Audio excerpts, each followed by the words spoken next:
Hello, good morning uli mga kasangga. So, ito nga po, bale kung napansin niyo kahapon mas nauna pa yung day 3 na video kasi nga wala po ako nung isang araw. Bale nakisuyo lang ako na gawa ng video para at least ano pa rin makumpleto natin yung journey ng renovate ng bahay. So, yan nga po yung unang butas na ginawa nila or ah, hukay para sa magiging poste. So yung araw nga po na yan pala, yung day 2 pala is dumating na yung mga materialis na mga in-order ko. So laking pakinabang nung yung mga trabahante kasi nakapag-recommend sila sa akin ng murang mga materialis. So yan nga po, bali ni-recommend nila sa akin tong hardware na ito. Sabi nila is mura daw dito sa lahat ng part ng Cavite. So yun nga, nakinig ako. So bali yung isang truck ng ano yan, semento. Bali Rizal Cement po yan. Ang kuha ko po dyan is 205 isang sako. So by the way, kung gusto niyo po palang malaman kung saang hardware po ito, i-message nyo lang po ako. So yun nga po, original order ko is 100, pero 50 lang muna kasi nga gawa ng limitado lang yung space namin dito sa harap ng bahay. And then yun nga po, yun kinakamada na ni Kuya. Ang bilis ni Kuya, tapos na lahat yun. At yun yung pangalawang truck na yan is buhangin po yan. Bali yung kuha ko po sa buhangin na yan is 5,400 po. Bali isang elf na po yan.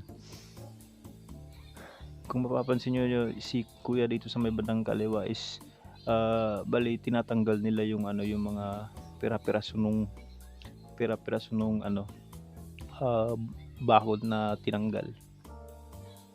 So ayan na nga po. Grabe.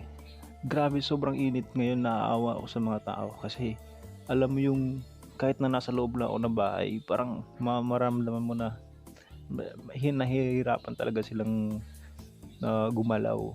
Kasi imagine mo naman 48 degrees yata. Grabe, sobrang napakainit sa Pilipinas.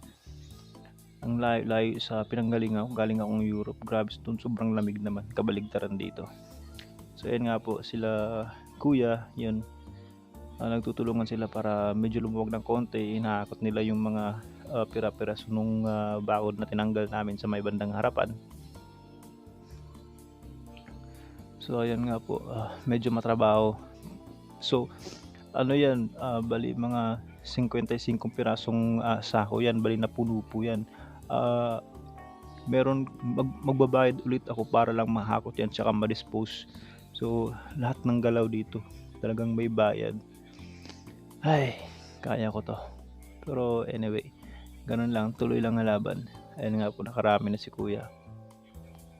So, salamat nga pala sa mga trabahante. Keep up the good work po. Saludo po ako sa inyo. So ayun nga po, binababa na nila yung ano po yun, yung graba na po yun, yung sa bandang kaliwa. Bali isang elf din po yan. Bali kuha ko po sa graba na yan is 6,000 yung isang elf po.